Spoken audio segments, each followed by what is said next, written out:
Ang kasalanan ko lang, yung mga extrajudicial killing. I killed about 3 of them because there were 3 of them.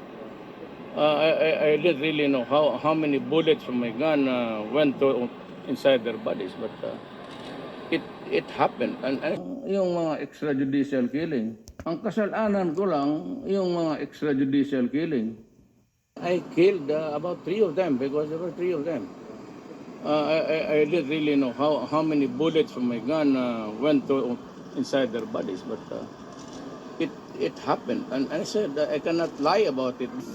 I don't want to. Yung Pogo, I will assure under my oath of office as President of this Republic, as elected by you, yung Pogo na yan, insofar kami dito, malinis yan.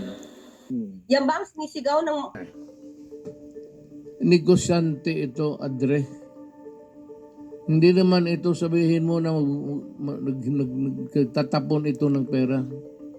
May contact ito sa China na malalaking korporasyon at siya ang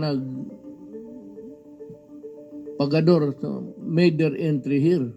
Hindi namin inimbestigahan ang presidente. They came in was at the time the president saw them.